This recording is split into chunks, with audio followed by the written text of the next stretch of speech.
kan nggak ya udah ya dulu benar kan ambil aja cek tapi oh ini mah HSG oh paling ya udah ya cek ulang video kan ya benar kan oh udah jalan udah jalan kan ya udah tinggal belum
Ini warnanya memang merah ya.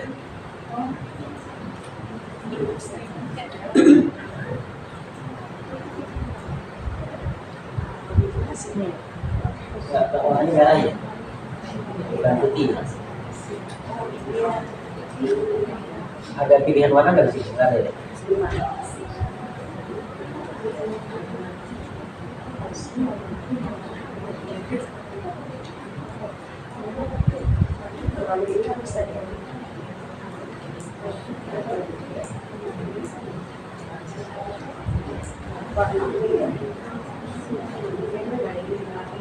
Nggak ada lagi ya.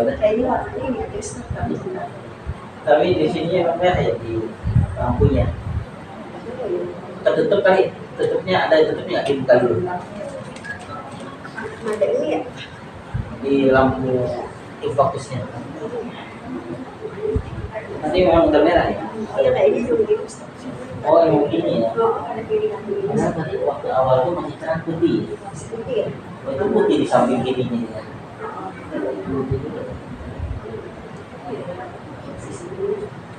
Aja. Tapi kalau udah jadi Pas masuk ke sini, itu ya ibu-ibunya nggak kelihatan ya.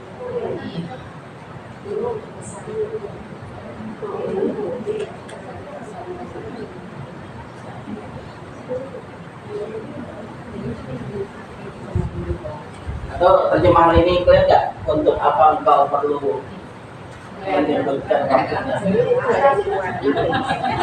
lagi diganjel gitu Intinya aja deh ya. Yang fima anta min dzikroha, untuk apa engkau perlu menyebutkan waktunya. Kalau yang ini kan bahasa Arab semua, bondol ya. Nanti biar saya jelasin ya.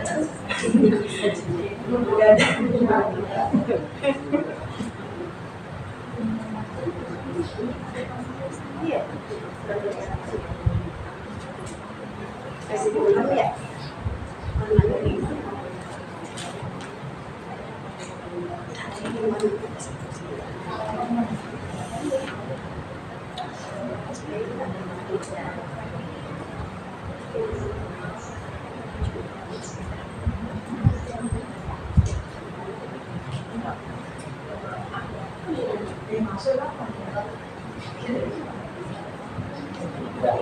Bisa ya. Ada visual.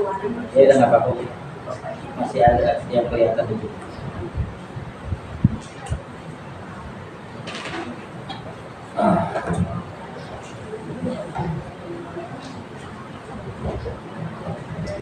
Mari kita mulai. Bismillahirrahmanirrahim. Assalamualaikum warahmatullahi wabarakatuh.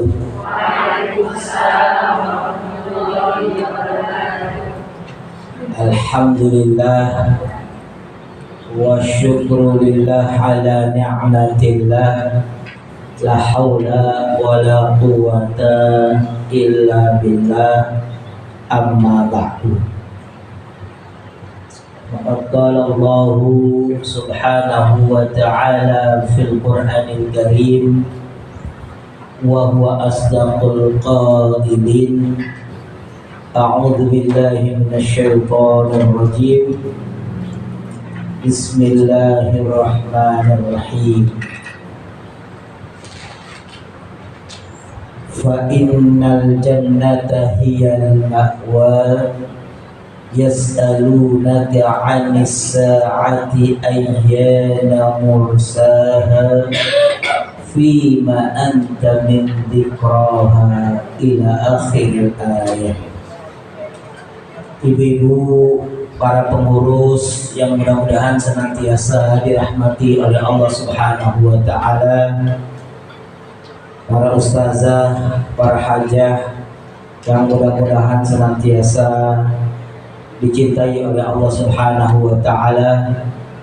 Alhamdulillah, pada pagi menjelang siang hari ini kita bisa hadir di majelis yang mulia ini dalam rangka kita mentadabburi ayat-ayat Allah Subhanahu wa ta'ala.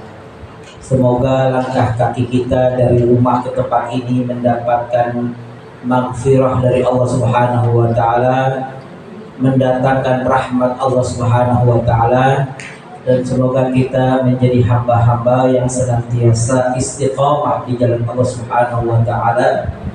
Begitu juga mudah-mudahan kita mendapatkan ridho dan cinta dari Allah Subhanahu wa ta'ala. Amin ya rabbal alamin. Salawat serta salam kepada Rasulullah sallallahu alaihi wasallam. Beliaulah tauladan kita, beliaulah contoh bagi kita, maka seyogyanya kita berupaya betul untuk mengikuti jejak langkah perjuangan Rasulullah sallallahu alaihi wasallam agar kita menjadi umat yang dibanggakan oleh Rasulullah dan kita mendapatkan syafaat dari beliau kelak yaumul qiyamah. Amin ya rabbal alamin. Ibu-ibu yang dirahmati oleh Allah, kita hari ini berada di penghujung dari surat An-Nazi'at. Jadi sudah cukup panjang. Dulu kita awal-awalnya membahas surat An-Naba sampai selesai. Sekarang kita membahas surat An-Nazi'at dan sudah sampai pertemuan terakhir untuk surat An-Nazi'at ini. Artinya kita akan membahas dari ayat 41 sampai selesai dari surat An-Nazi'at. Lalu kita lihat ibu-ibu yang dirahmati oleh Allah Subhanahu wa ta'ala, surat An-Nazi'at ini adalah surat yang menggambarkan kepada kita tentang akhir dari perjalanan hidup kita. Di dalam kehidupan kita yang kita jalani ini ada dua tempat yang akan menjadi salah satu pilihan kita. Apakah kita akan menjadi penghuni surganya Allah atau menjadi penghuni nerakanya? Kalau bicara tentang penghuni neraka, kita sudah bahas pada pertemuan-pertemuan yang lalu. Yang kita akan bahas hari ini adalah pada bagaimana manusia yang masih meragukan langkah hidupnya mau kemana dan menuju apa. Ya, maka Allah Subhanahu wa ta'ala memberikan kepada kita sebuah penekanan dengan ayat yang berbunyi fa innal jannata hiyal ma'wa, maka sungguh surgalah tempat tinggalnya.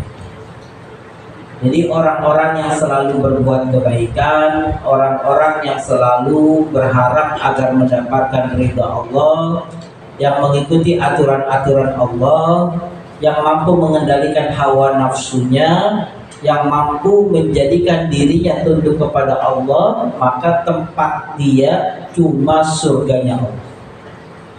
Ya, karena ayat sebelumnya kan, wa amma man khafa maqama rabbih wa nahan nafsa 'anil hawa fa innal jannata hiyal. Jadi sebenarnya kalau kita lihat dari konteks ayat ini, orang yang akan menjadi penghuni surga itu adalah orang yang mampu mengetahui posisi Allah dan kekuasaannya, dan mampu mengendalikan dirinya disebabkan karena rasa takut kepada Allah. Jadi bicara tentang pengendalian diri itu mudah-mudah gampang. Ya, dulu waktu kita masih kecil, kita kadang-kadang ada yang susah diatur. Sampai ibu kita, bapak kita pusing ngaturin kita.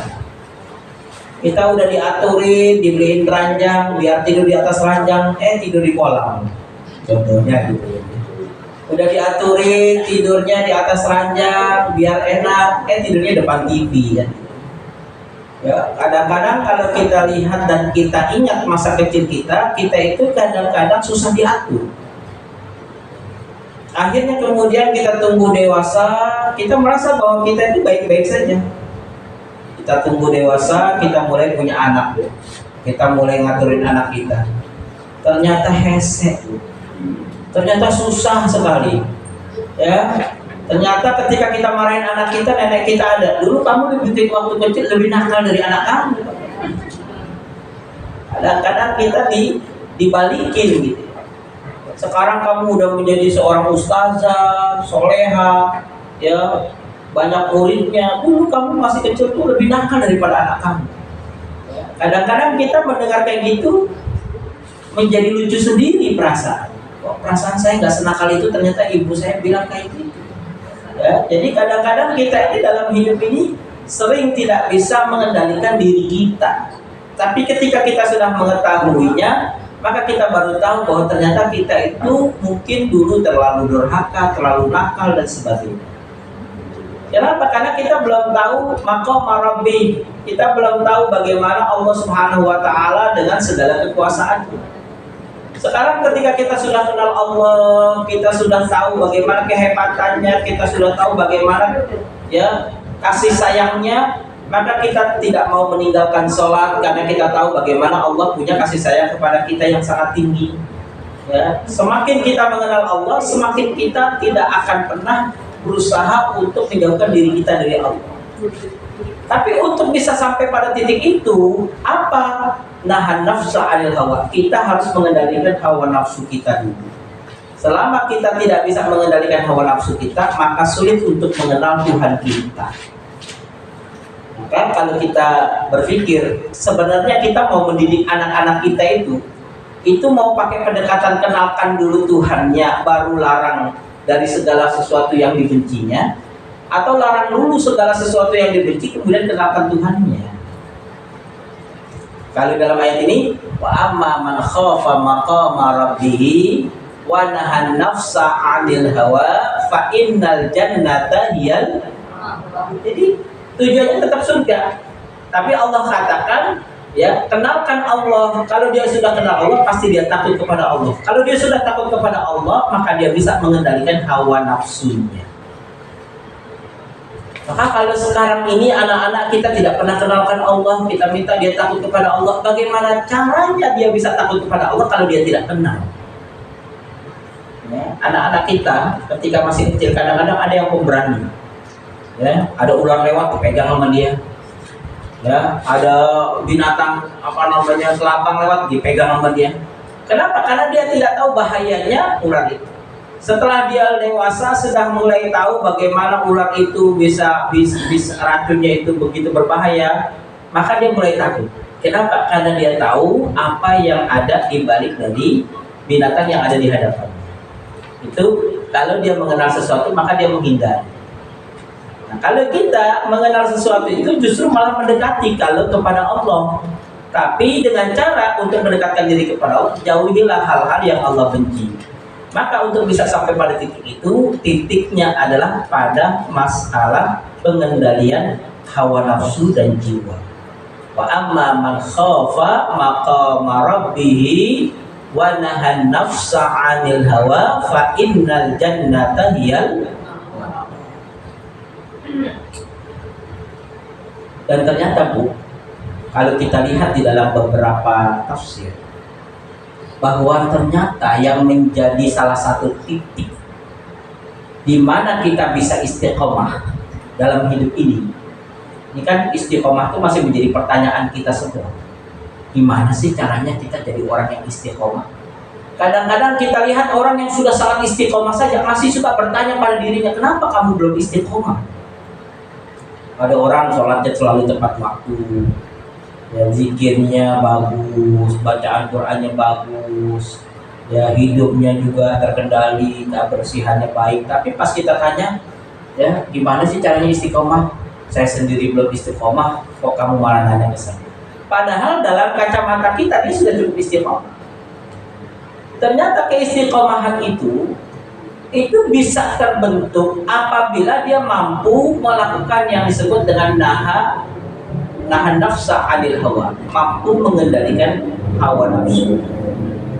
Jadi bisa saja secara fisik kita bisa menampilkan bahwa kita itu rajin ibadah, tapi belum tentu di antara kita bisa mengendalikan hawa nafsu kita. Ya, jadi contohnya kita tiba-tiba marah sendiri, ya, tiba-tiba kita benci orang tiba-tiba, kemudian tiba-tiba perasaan kita dendam. Itu tidak ada angin, tidak ada hujan, tiba-tiba kita marah saja. Karena sebenarnya itu hembusan-hembusan hawa nafsu yang kemudian harusnya dikendalikan, tapi kemudian karena ketidakmampuan kita meredamnya, akhirnya dia meledak. Ya, pernah nggak ibu contohnya nggak ada salah, nggak ada apa, tiba-tiba pulang sampai rumah dimarahin? Ya, padahal sesuatu yang ada dalam pikiran orang itu kita belum tahu apa, tapi kita sudah dimarahi. Ya, contohnya anak kita nih mau pergi, ya, main, tiba-tiba dalam perjalanannya ketika dia mau main nggak ada sendal. Ya, ditanya ibu kemana? Ibu ngaji.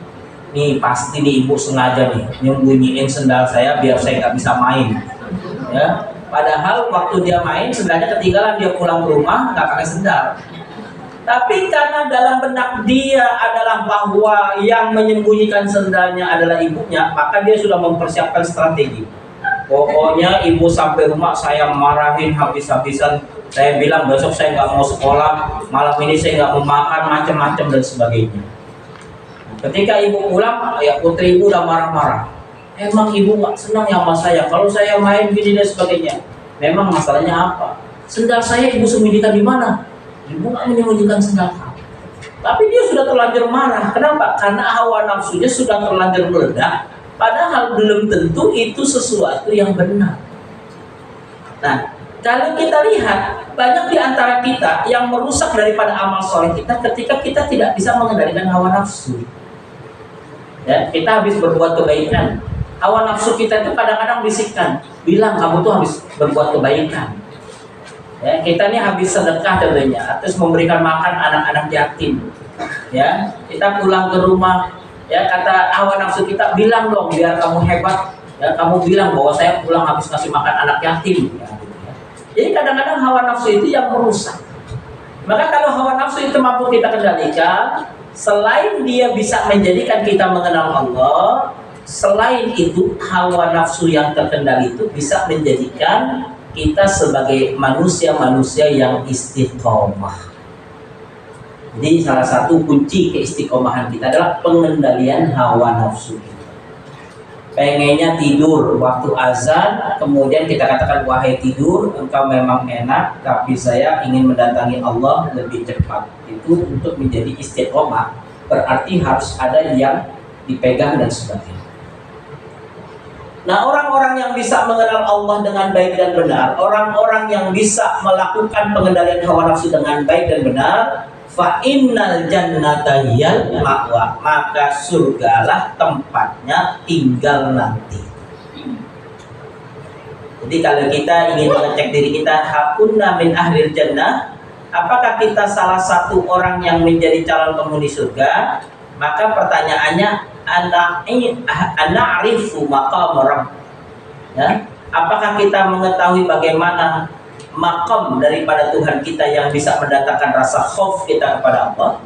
Yang kedua, sejauh mana dengan kita tahu kepada Allah dan takut kepada Allah, kita mampu mengendalikan hawa nafsu kita. Kalau kita sudah mengenal Allah dengan baik dan kita takut kepada Allah untuk berbuat kemaksiatan kepadanya dan mampu menekan hawa nafsu kita untuk tidak melakukan hal-hal yang dibenci oleh Allah, maka tidak ada tempat untuk mereka kecuali hanyalah surganya Allah Subhanahu wa Ta'ala.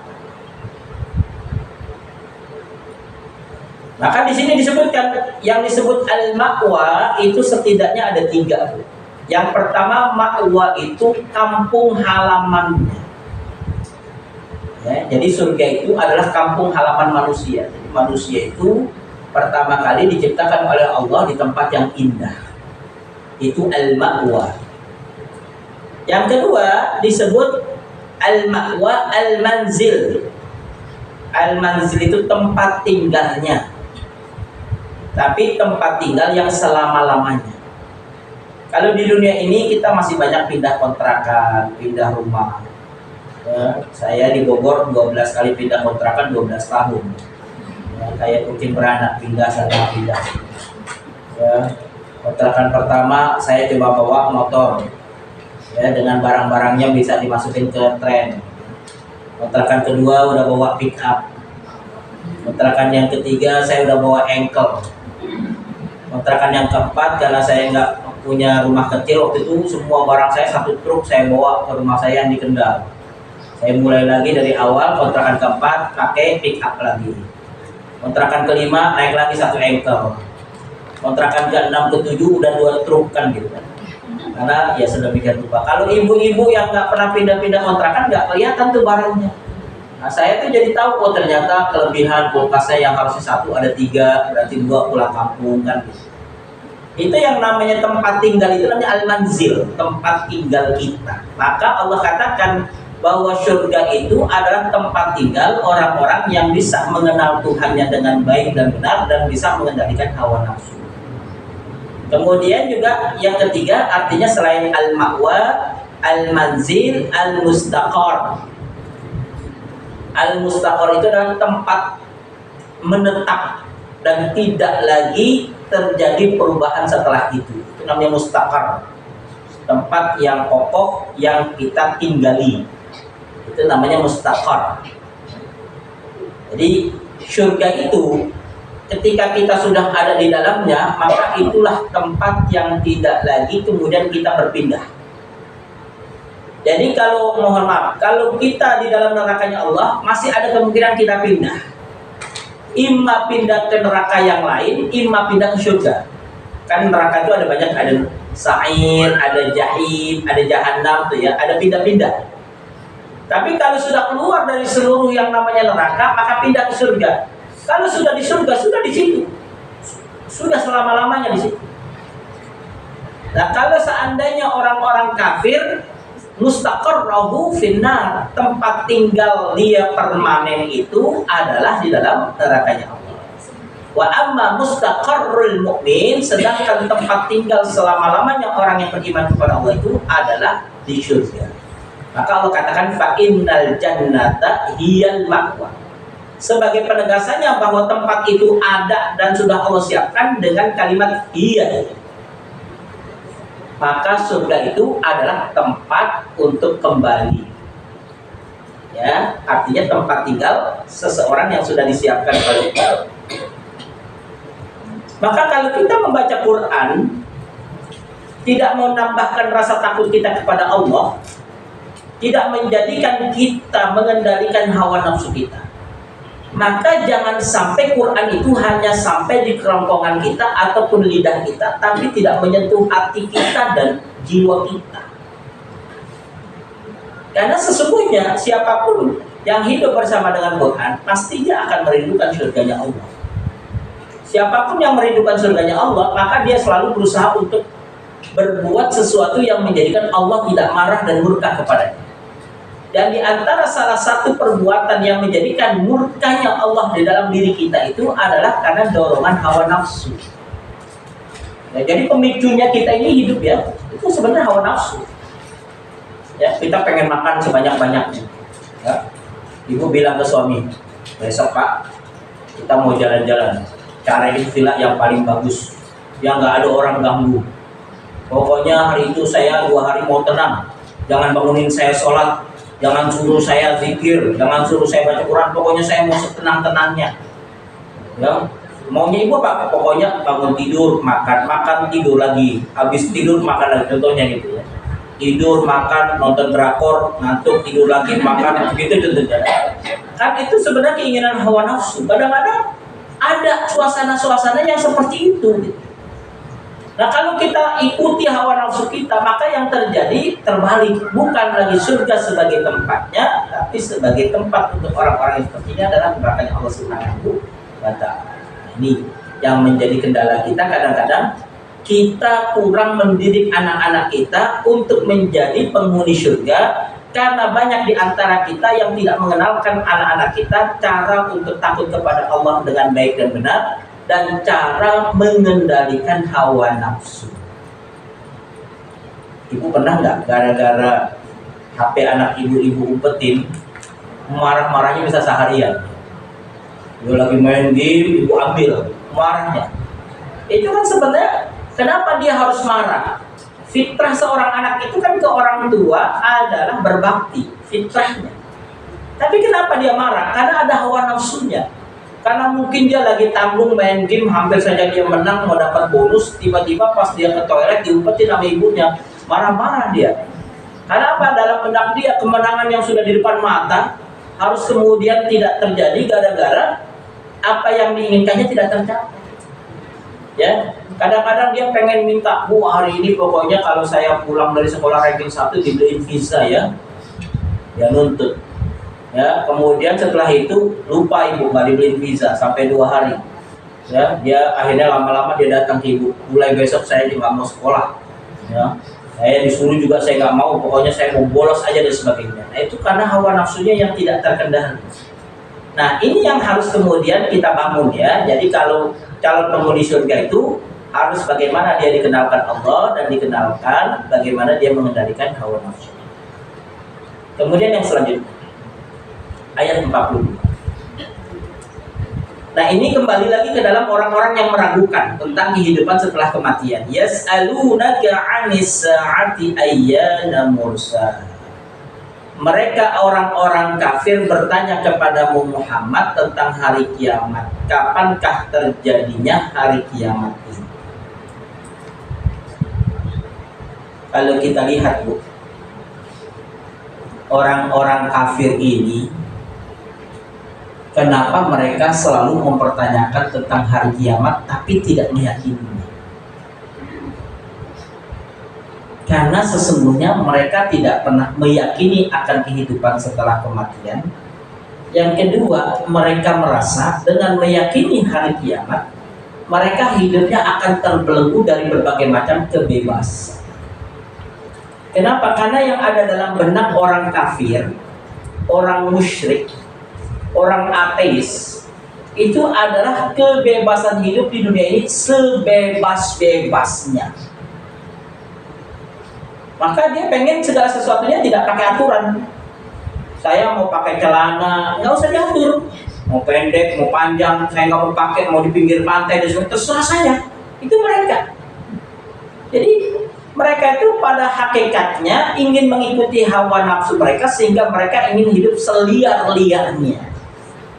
Maka ketika mereka diingatkan dengan hari kiamat, mereka berpikir, apa sih fungsinya hari kiamat?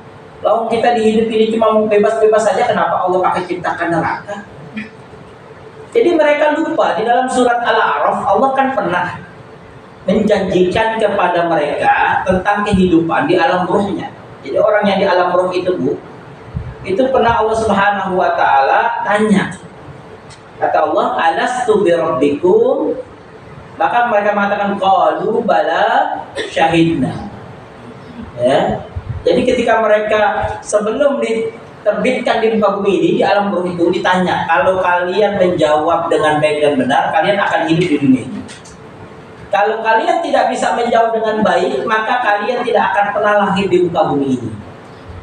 Jadi saya pastikan Bu, di antara 8.200.000.000 orang hari ini di dunia, itu semuanya dulu di alam ruhnya dipastikan mengatakan alastu birabbikum qalu bala.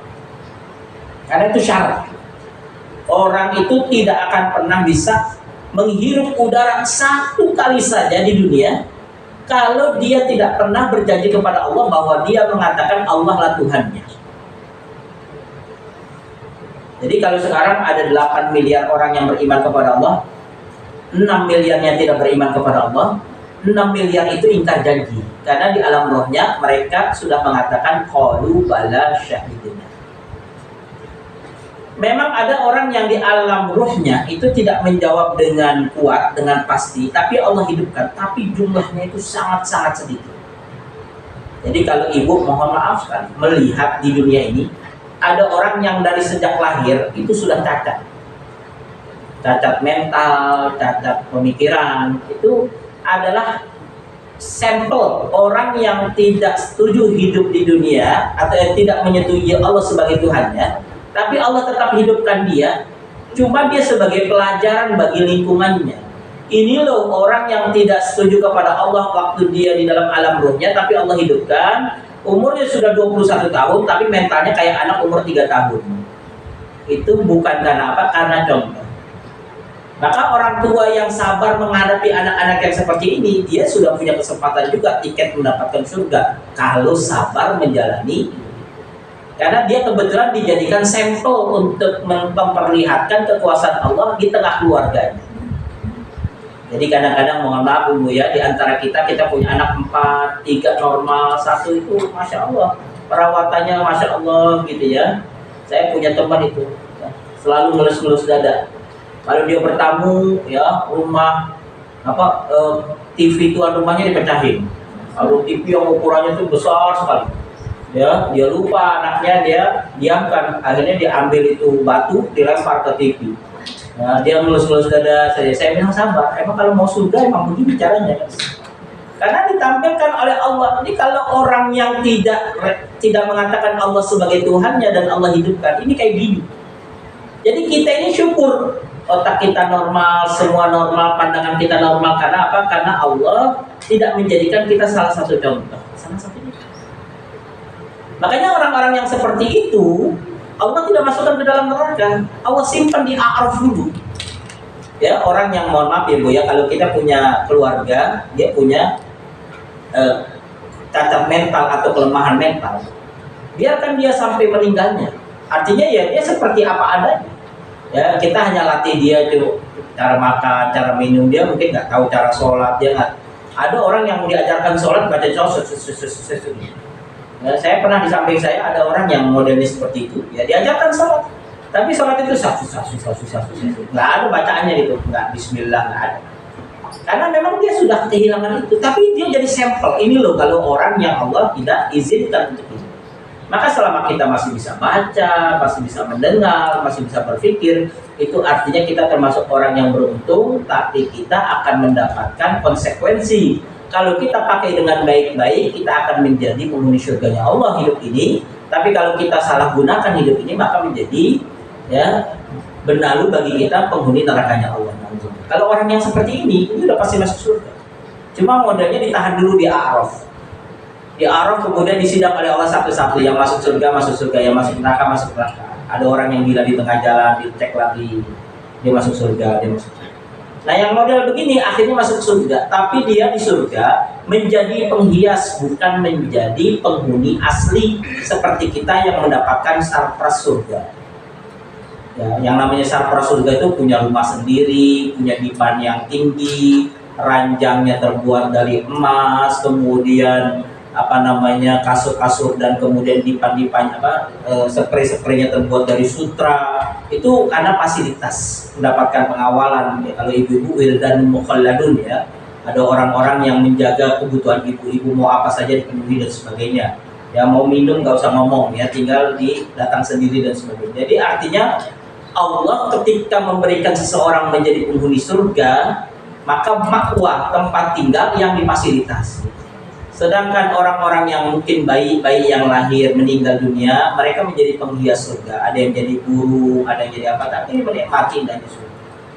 Nah, ini gambaran bahwa Allah sampai menyatakan surga itu sudah disediakan oleh Allah dengan segala fasilitasnya. Tapi sampai hari ini masih banyak orang yang meragukannya.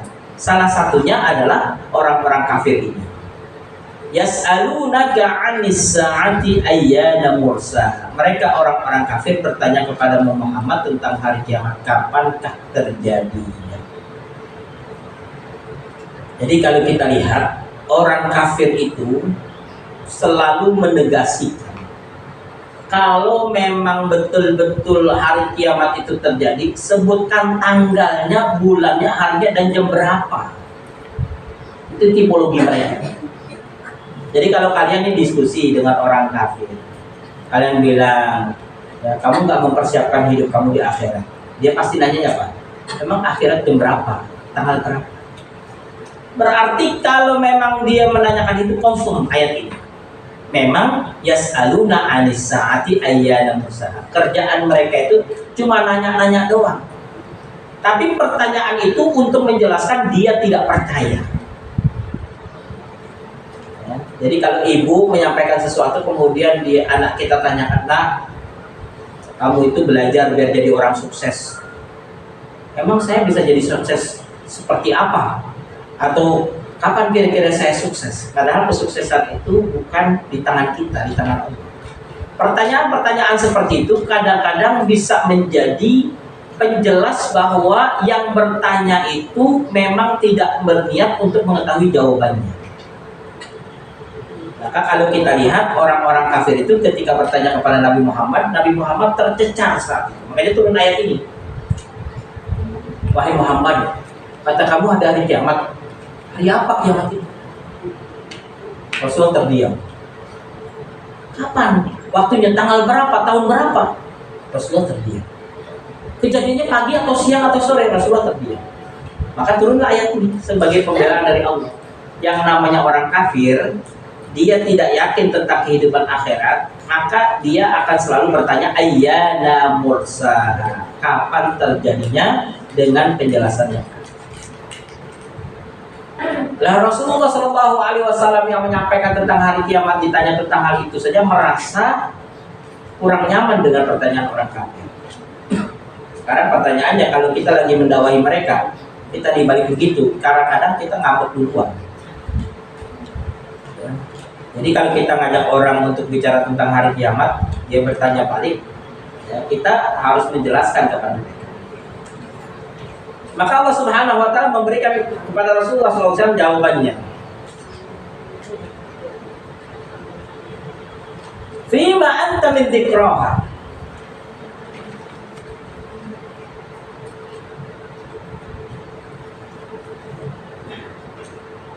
Di sini kalau kita lihat, untuk apa engkau perlu menyebutkan waktu?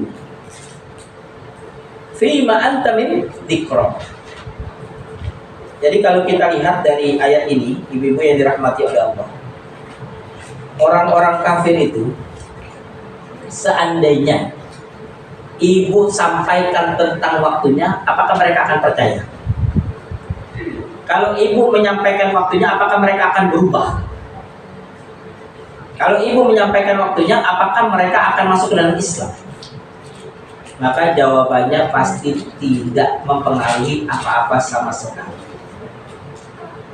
Artinya, pertanyaan-pertanyaan seperti itu tidak perlu untuk dijawab. Apalagi menentukan sesuatu yang bukan pengetahuan Rasulullah SAW.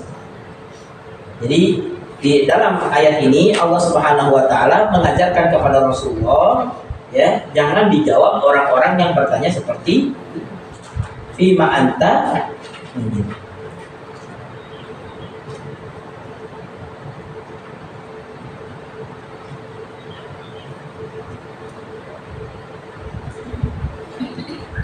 Di dalam ayat ini, ibu-ibu yang rahmatullah, ada tiga penjelasan ulama. Tiga penjelasan ulama tentang ayat ini. Yang pertama, Allah Subhanahu wa Ta'ala berkata kepada Nabi Muhammad, "Ya Nabi Allah, innaka la ta'lamu waqtas sa'ah." Wahai Muhammad, wahai Nabiku, sesungguhnya engkau tidak akan pernah tahu kapan datangnya hari kiamat. Jadi kalau ada pertanyaan kepada Nabi Muhammad, kemudian Nabi Muhammad mencari tahu tentang hal itu, maka Allah katakan kamu tidak akan pernah tahu. Ya, karena hari kiamat itu kan kalau bahasa kita itu ada rumusnya tapi tidak ada keputusan akhirnya. Kalau kita belajar tentang asyratus sa'ah, tanda-tanda hari kiamat, ada tanda-tanda kecil, tanda-tanda pertengahan, tanda-tanda besar. Tandanya aja yang dikasih lihat. Ya, tanda yang paling besar contohnya ketika matahari terbit di sebelah barat, itu tanda besarnya. Tapi itu sudah terjadi dan masuk kategori hari kiamat, sehingga taubat saat itu sudah tidak ada arti.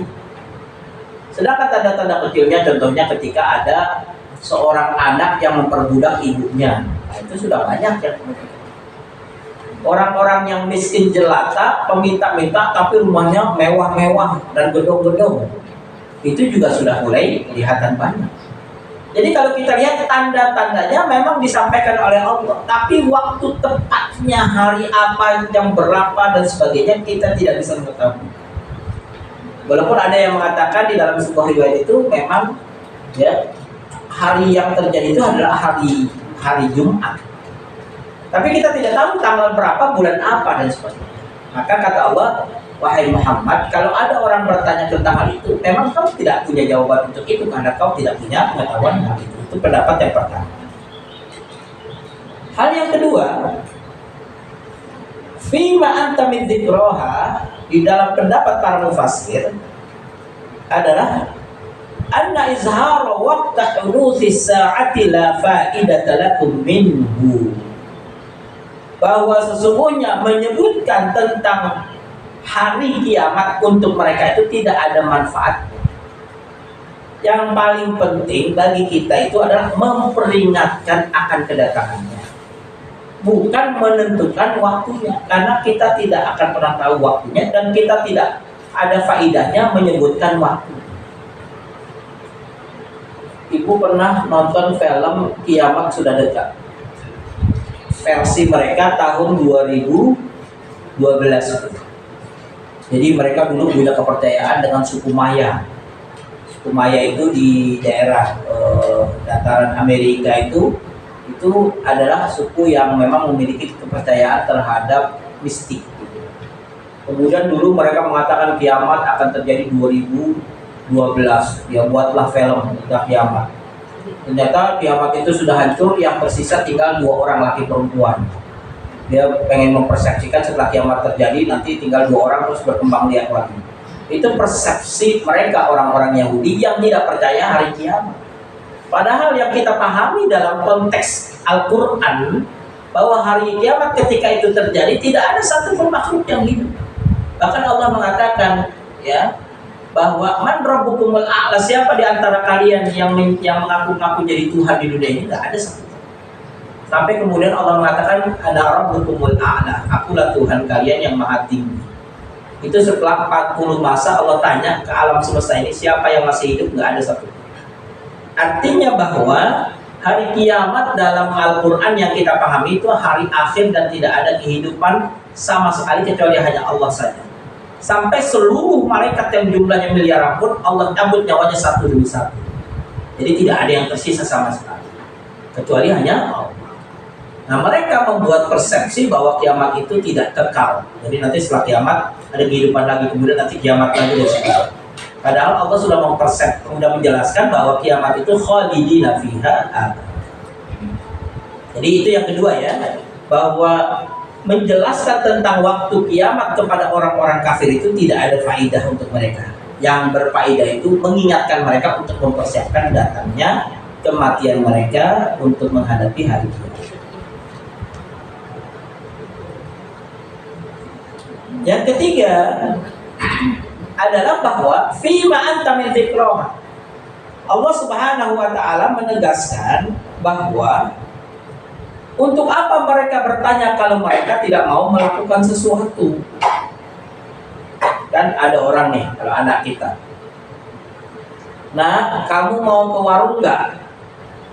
Nggak, ah bu, males, capek. Kan dia bilang begitu. Kemudian kita lagi duduk, lagi mau mempersiapkan diri kita berangkat ke warung karena anak kita suruh nggak mau. Dia mulai nanya, bu, di warung ada es krimnya nggak? Bu, di warung ada makanan roti-rotiannya nggak? Kamu mau ke warung? Enggak, cuma nanya aja. Itu kan artinya dia tidak mau melakukan sesuatu, tapi dia nanya kan. Orang-orang kafir itu dikasih tahu tentang hari kiamat, diberikan peringatan tentang hari kiamat. Mereka tidak percaya, tapi mereka nanya, emang datanya kapan? Kan seperti seseorang yang sedang meledek. Ya, perasaan kita nih sebagai ibu mungkin dia, ketika anak udah nanya, bu emang di warung ada es krim? Ada. Ah mudah-mudahan nih kalau ada es krim dia mau. Bahkan nak di warung itu ada pizza, terus di warung itu ada juga makanan-makanan yang kamu sering makan. Kamu mau nggak warung? Enggak. Jadi artinya kita sudah berusaha untuk mengajak dia untuk bisa mengerjakan sesuatu, tapi ternyata dia tidak mau bergerak.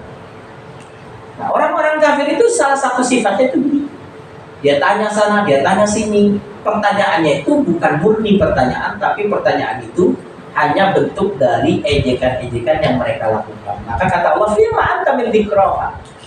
Ya, untuk apa engkau menyebutkan tentang waktu datangnya hari kiamat kalau mereka sendiri sebenarnya tidak mau melaksanakan hari kiamat itu. Itu pendapat yang ketiga berkaitan dengan ayat yang berbunyi fima anta min dzikrah. Jadi kalau kita ditanya, pertanyaan kita tuh 3 ya, nggak usah dijawab. Ya, pertama ya, bahwa kita tidak tahu. Kemudian yang kedua, tidak ada faedahnya, kewajiban kita hanya menjelaskan. Yang ketiga, bisa saja kita tidak melakukan sebuah jawaban karena kita tidak melihat bahwa dia akan mengerjakan hal itu. Ya, kita kadang-kadang mikir, nah kamu mau nggak ngepel rumah? Nggak, aku nggak mau. Kemudian dia bilang, bu, kamar saya dibersihkan nggak? Wah, jangan-jangan dia mau nih.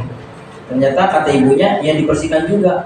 Emang kamu mau ngepel? Enggak, nanya aja. Jadi ini menggambarkan bahwa memang dia tidak punya niatan itu. Makanya bu, mohon maaf ya, orang-orang kafir itu suka bertanya. Mungkin ada di antara kita juga, ada yang bertanya di antara sebagian orang itu. Kenapa sih Allah itu, kalau ada orang meninggal dunia, dia masuk surga dan selama-lamanya di surga. Tapi jikalau ada orang meninggal dalam kondisi su'ul khatimah dan dalam kondisi kafir, dia selama-lamanya di neraka. Pertanyaannya, kenapa itu bisa terjadi? Karakter manusia pada hakikatnya itu sulit untuk berubah. Kalau orang sudah dasarannya, kalau dasarannya itu artinya begini. Kalau orang emang dari awalnya itu sudah nakal, bu, kadang-kadang kita nasihati gimana pun caranya, kenakalan itu tetap ada. Kalau orang itu memang sudah bakatnya baik, walaupun kita larang-larang dia berbuat kebaikan, dia tetap berbuat kebaikan. Itu kadang-kadang terbentuk dengan hatinya. Jadi dia menjadi baik karena gerakan hatinya, dia menjadi buruk karena gerakan. Contoh sederhana. Kalau ada orang nakal, kafir, nakal, kecelakaan, berobat dia, perasaan dia sudah mau mati. Namun Allah sembuhkan dia. Kemudian dia segar bugar lagi. Apakah dia akan beriman kepada Allah? Enggak. Dia akan berpikir, ya saya memang dari awal begini ya begini.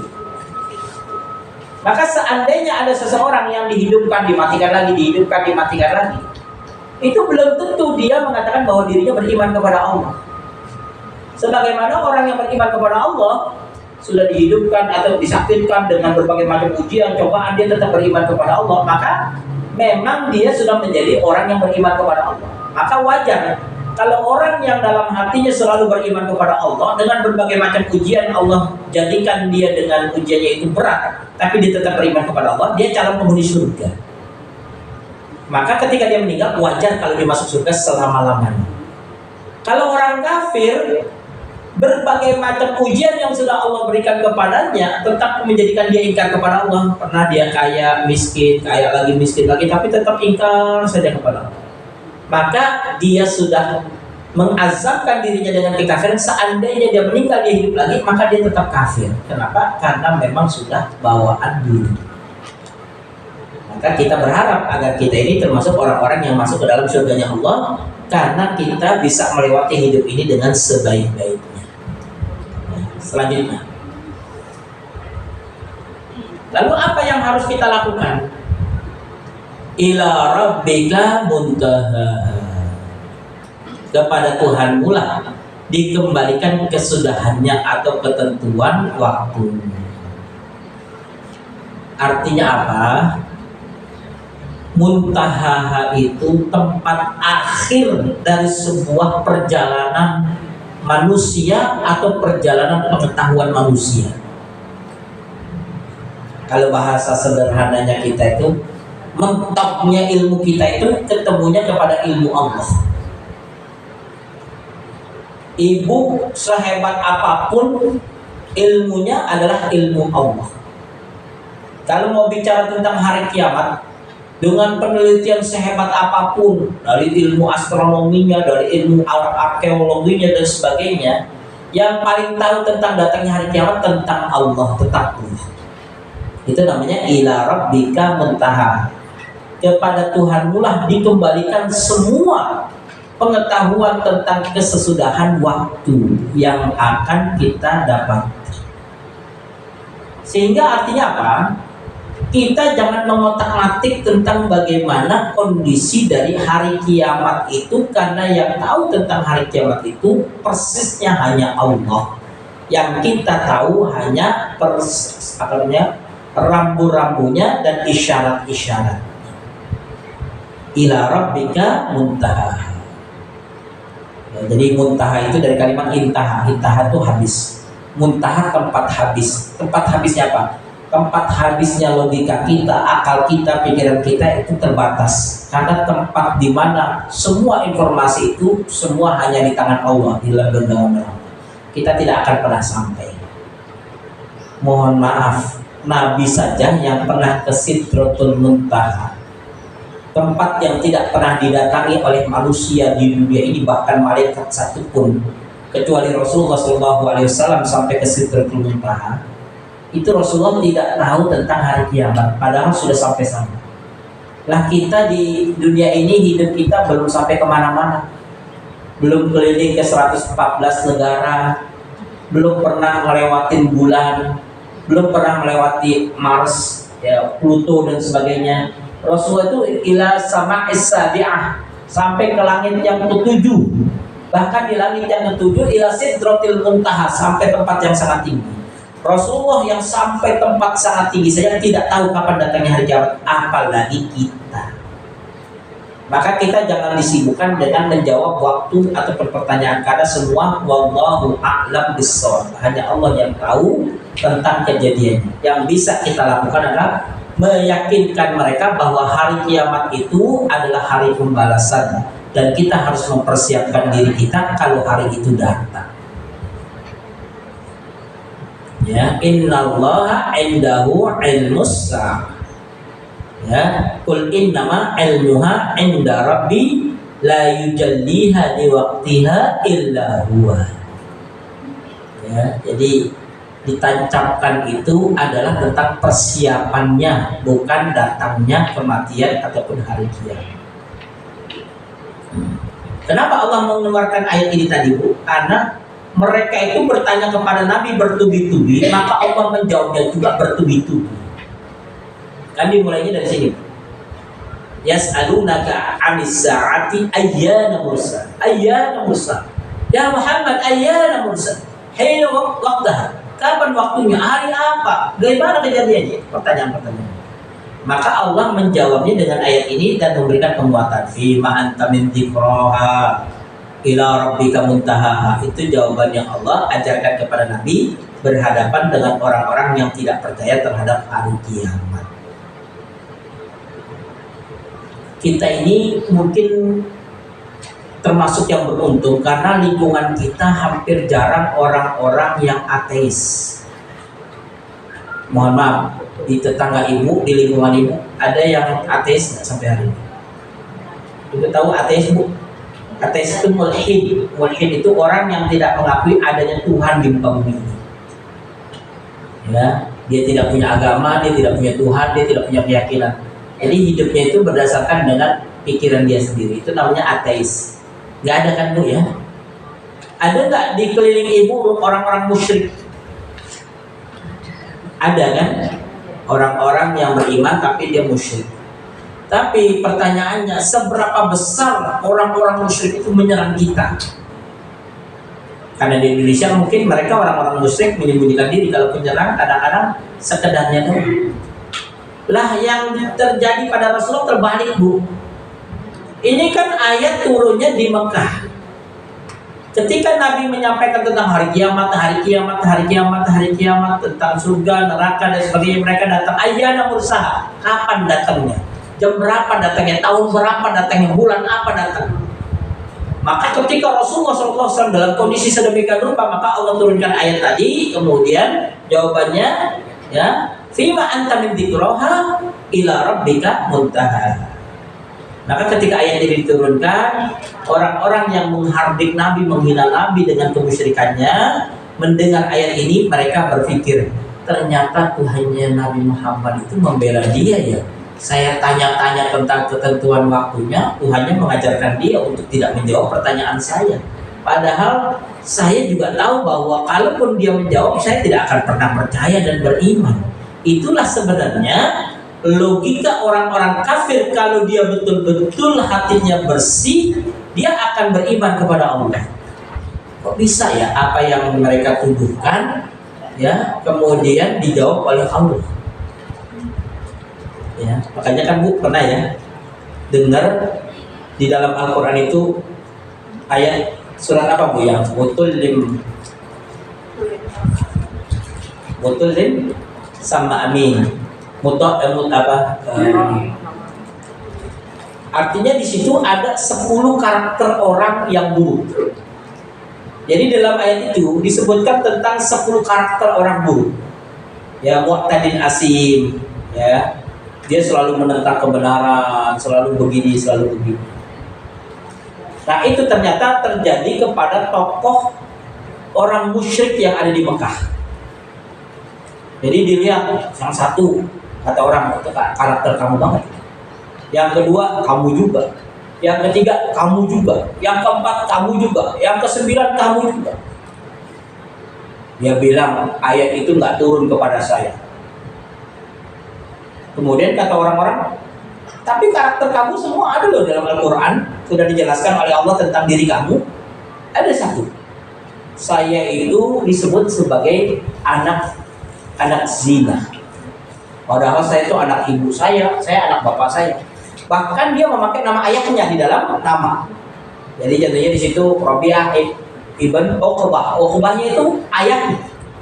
Ya, atau Ibnu Mu'aid, ya, antara itulah. Pokoknya ada tokoh yang membenci Nabi, kemudian namanya disebutkan dengan 10 orangnya disebutkan dengan 10 karakter. 9 karakternya diakui orang, satu enggak. Dia bilang saya enggak anak zina. Dan dia tidak pernah berpikiran sedikit pun bahwa ibunya berzina. Maka kemudian karena waktu itu zaman jahiliyah, ya, ibunya ditanya, Bu, saya anak ibu bukan? Lah iyalah, kamu anak saya. Saya anak bapak bukan? Iyalah, kamu anak bapak kamu. Oh, berarti Al-Quran salah. Dari 10 karakter yang dinempelkan ke saya, ternyata salah. Karena saya itu dibilang anak zina. Padahal saya itu adalah anak dari ibu saya dan bapak saya.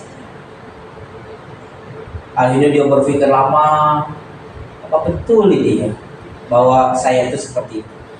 Suatu saat dia lihat ibunya dalam kondisi santai. Kemudian ya, orang tuanya, bapaknya sudah meninggal dunia. Kemudian ditanya, Bu, mohon maaf, Bang, tolong dong ibu jujur dulu. perasaan ibu pernah nggak aneh-aneh gitu? Ibunya mikir lama. Oh iya, waktu itu bapakmu itu pergi berdagang. Terus ibu kesepian. Nah, ketika ibu lihat ada seorang pengembala yang ototnya kuat, besi cuma kuat. Akhirnya ya ibu melakukan itu dengan dia. Enggak lama kemudian lahirnya kamu. Maka dia kaget bahwa ternyata Al-Quran itu menyatakan bahwa kejahatan itu di dalam diri orang itu. Maka dia habis itu berpikir berarti Al-Quran itu benar. Tapi dia membenci Nabi dan membenci Al-Quran. Tapi karena dia merasa malu, maka dia mengatakan Al-Quran itu semuanya dusta. Buktinya apa yang terjadi kepada diri saya yang dituduhkan dalam ayat itu tidak ada yang benar sama sekali. Padahal sesungguhnya dia tahu dalam hatinya benar karena ibunya mau mengakui hal itu. Padahal kata ibunya, saya sudah ngubur, hampir lupa saya kejadian itu. Kok kenapa kamu ungkit-ungkit lagi? Karena dia penasaran bahwa di antara semua dari karakter dia di dalam Al-Quran, kan karakter itu ada banyak bu ya, kayak contohnya Abu Lahab bu ya. Abu Lahab itu kan disebutkan tabbat yada abi lahab wa tab ma aghna anhu maluhu wa ma kasab sayasla naran dzata lahab wa imra'atuhu hammalatal hatab fi jidha hablum. Itu kan fik karakter Abu Lahab ada semua di situ. Bahkan istrinya yang namanya Ummu Jamil juga pembawa kayu bakar. Istrinya itu pembawa kayu bakar. Jadi ada dua dalam tafsir itu. Yang suka mengompor-ngompori orang dengan cara memfitnah Nabi, itu namanya pembawa kayu bakar. Ada juga yang memang kalau Nabi mau berdakwah di mana, dibawain oleh istrinya itu kayu bakar melewati ganggang sehingga Nabi harus putar balik. Ya, nanti Nabi mau dakwah ke sini. Kemudian Ummu Jamil itu nyuruh orang bakar kayu bakar di situ, kemudian dibakar. Nabi mau masuk ke situ nggak bisa muter lagi. Karena model kehidupan di zaman Arab itu kan modelnya zukok. Zukok itu ganggang. Ya, di antara rumah-rumah itu ada gang. Nah, itu sering ditutupi oleh istrinya. Jadi karakter dalam surat Al-Lahab itu jelas dan pasti fik kepada Abu Lahab, tapi Abu Lahab sampai akhir hayatnya nggak bertobat kepada Allah.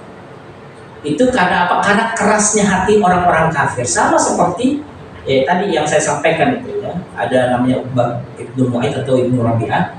Itu orang yang dia sudah disebutkan karakternya dalam Al-Quran dan 10 karakter itu dia temukan, tapi dia tidak beriman kepada Allah karena memang dia benci terhadap Allah. Artinya apa? Ibu rahimahullah, orang kafir kita berikan nasihat bagaimana dia harus mempersiapkan kehidupan akhirat.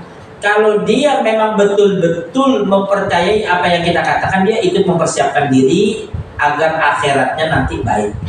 Tapi kalau dia melakukannya dengan cara bertanya, maka itu confirm bahwa dia hanya bertanya-tanya tanpa ada keinginan untuk merubahnya. Ya, kalau kita bilang sebelum kita meninggal kita taubat kepada Allah, ya, apalagi nanti hari kiamat, memang hari kiamat tanggal berapa? Ya, dia nanyanya yang model begitu. Maka ila rabbika muntaha. Ini yang terakhir Bu ya. Ka'annahum yawma yarawnaha lam yalbathu illa 'ashiyatan aw duhaha. Pada hari ketika mereka melihat hari kiamat itu, karena suasananya yang sangat hebat, mereka merasa seakan-akan hanya sebentar saja tinggal di dunia. Pada waktu pagi, sore atau pagi saja. Jadi Bu, ilustrasi orang yang dihidupkan setelah dia dibangkitkan setelah dia mati, kan dia mati dibangkitkan kembali. Pertama kali yang ada di dalam benaknya ketika dia melihat bahwa ternyata dia dibangkitkan, kan mereka nggak percaya Bu. Sekarang kan ada tipologi orang begini, pokoknya kalau saya mati saya di krematorium, dibakar, nanti debunya dimasukkan ke dalam botol, dibagi menjadi 5. Kemudian kamu saya beliin tiket seharga 2 miliar. Keliling kapal pesiar. Kamu keliling ke berbagai macam benua. Nanti di samudra 1 botol kamu lempar dengan debu-debunya. Nanti kamu lewat di daerah dataran di lautan Afrika, kamu lempar lagi 1 botol saya. Jadi debu-debu yang dari dibakar itu kan, orang kadang-kadang kalau dibakar itu kan ada debunya Bu ya. Debunya itu kan kadang-kadang suka dibuang ke laut. Kenapa? Karena dia berpikir mudah-mudahan kalau saya mati debunya sudah di ini, ya tidak mungkin lagi saya akan hidup kembali. Ya, bahkan di kepercayaan sebagian agama itu kan ada yang modelnya dibakar sebagai penyempurna hidup. Dia tidak akan pernah tenang hidupnya, rohnya kalau nggak dibakar. Nah, kalau di Bali itu sebutnya dengan acara ngaben ya. Dia dibakar itu miliaran ternyata Bu. Saya punya teman itu dia ngumpulin duit sampai 5 miliar baru bisa ngabenin ibunya tuh. Saya cuma memikir mau dibakar aja ngumpulin duitnya sedemikian rupa. Ya, padahal itu menurut mereka itu kesempurnaan hidup karena setelah itu tidak ada lagi kehidupan. Ya, sedangkan yang ibu tonton itu drakor rata-rata itu isinya reinkarnasi, tanasuh, hidup setelah kematian. Jadi kalau ada orang lihat jangan-jangan dia dulu ini menjadi mantan kekasihku ketika di kehidupan yang lalu gitu. Itu model-model drakor. Mohon maaf Bu ya. Itu namanya aqidatut tanasuh. Kalau itu diyakini, diikuti dan dijadikan sebagai sebuah kebenaran, maka bisa menyebabkan hancurnya akidah dan menyebabkan kemusyrikan. Makanya pada jalur situ itu anak-anak itu harus dijelaskan Bu. Jangan sampai mereka itu ngikutin alur sehingga kemudian punya cita-cita, punya hayalan. Gak apa-apa kita tidak ketemu sekarang, barangkali kita bertemu di kehidupan yang akan datang. Karena itu model-model orang Korea begitu. Nah, saya tanya nih Ibu jujur, pernah nggak menemukan dialog itu di dalam film-film mereka? Ada nggak dialognya Bu? Ada. Itu namanya aqidatut tanasuh, akidah reinkarnasi. Wah, kita kadang-kadang berpikir, wah alhamdulillah dia ketemu di kehidupan selanjutnya. Ya untung dia ketemu. Ya setelah 200 tahun dia mungkin meninggal, terus tiba-tiba yang laki-laki ketemu orang ini, yang perempuan ketemu orang ini, dia lihat dan sebagainya. Ya, itu bisa membahayakan akidah. Nah, yang ingin saya sampaikan kepada ibu-ibu yang dirahmati oleh Allah, bahwa kehidupan setelah kematian itu dalam pelajaran Islam tidak ada kemudian yang kemudian kembali ke alam yang di dunia. Orang yang meninggal tiba-tiba dia tinggal di dalam lemari rumah saya yang sebelah atas, nggak ada urusannya.